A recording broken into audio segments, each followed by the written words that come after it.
President, I come to the Senate floor today to correct the record, really. Some of my colleagues in the chamber voted yesterday to begin consideration of this CHIPS package that we've talked about a lot because they believed it included legislation called Safeguarding American Innovation Act, or SAIA, the bipartisan Senate-passed and White House-supported essential legislation to protect taxpayer-funded research and intellectual property from being taken, stolen by China and other adversaries, and then used against us. It's understandable people thought that because the SAIA research security provisions were in the broader USICA bill that passed the Senate last year. In fact, as the co-authors of USICA know, it was the reason I was one of the then original Republican co-sponsors of USICA, and only because of that. And at that time, we needed Republican co-sponsors.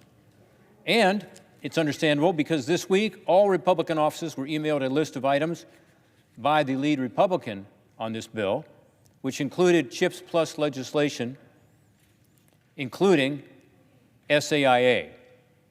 So Republicans, when they voted yesterday, thought SAIA was part of it. Even today, Democrats and Republicans alike have come up to me and said they thought SAIA was in this bill. And by the way, they want it in this bill. But it's not. It was stripped out of this USICA. I filed an amendment to get it back into this package because it's so crucial to the goal of the overall effort, which is, of course, to improve our country's competitiveness, especially with regard to China. To do that, we must not only invest in more American research and innovation, which I support, but we've got to protect that taxpayer-funded research and intellectual property from being stolen by our adversaries and used against us.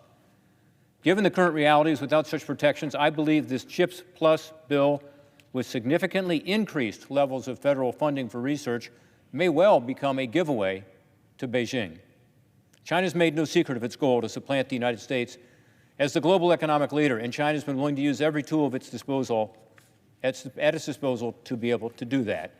As FBI Director Christopher Wray has warned, and I quote, "The greatest long-term threat to our nation's information and intellectual property, to our economic vitality, is the counterintelligence and economic espionage threat from China," end quote. Director Wray has characterized China as the largest threat to, quote, "our ideas, our innovation, and our economic security," noting that the FBI has opened 2,000 cases focused on China stealing our research, with one case being opened approximately every 12 hours.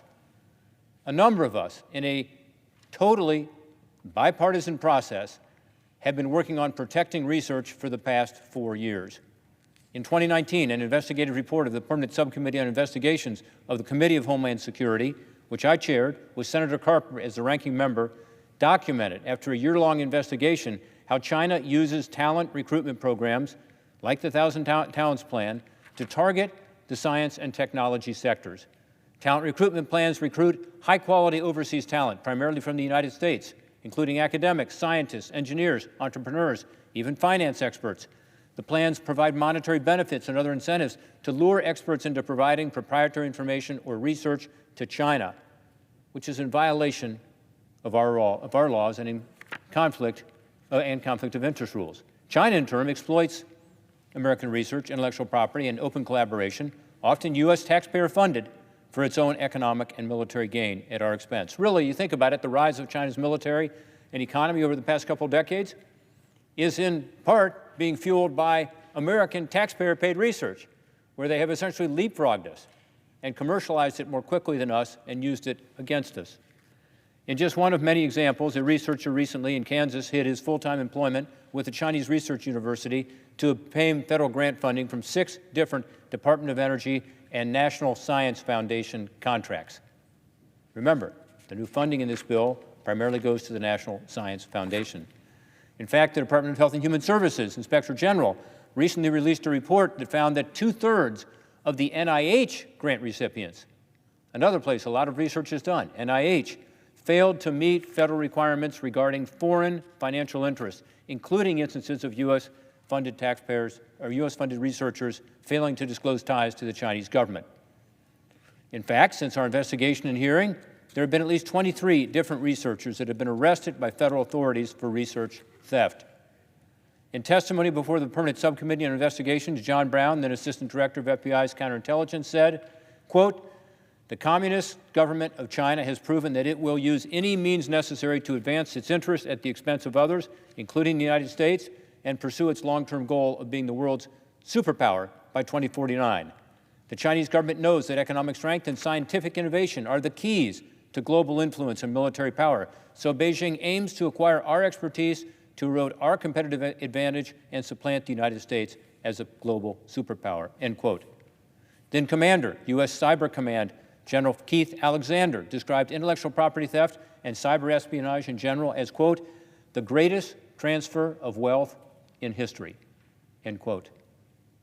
The sentiment was underscored by former National Security Advisor and retired Lieutenant General H.R. McMaster when asked about China's growing and intertwined military and economic threat. In a March 2021 Armed Services Committee hearing, Lieutenant General McMaster stressed the need for the United States to defend itself. Quote, it's gut-wrenching to see how much has been stolen right from under our noses. And much of that research is funded by Congress. I think the financial dimension of this is something worth a great deal of scrutiny. We are, in large measure, underwriting our own demise, end quote. That's why Senator Carper and I introduced the Safeguarding American Innovation Act and insisted it be included in the Homeland Security and Government Affairs title of USICA. And again, it was, and it passed. And it's part of the research funding, the additional research funding, to have these protections around it. It would be necessary even if there was not additional research funding. But now we're spending tens of billions of dollars of more taxpayer money and not providing this security. Based on feedback from the law enforcement and research community, the legislation goes directly to the root of the problem. It makes it punishable by law to knowingly fail to disclose foreign funding on federal grant applications. FBI wants that badly. It requires the executive branch to streamline and coordinate grant-making between the federal agencies so there's continuity, accountability, and coordination. It allows the State Department to deny visas to foreign researchers coming to the United States to exploit the openness of our research enterprise, and requires research institutions and universities to do more, including telling the State Department whether a foreign researcher will have access to export-controlled technologies. The State Department wants this badly. The career people at the State Department helped us write these provisions.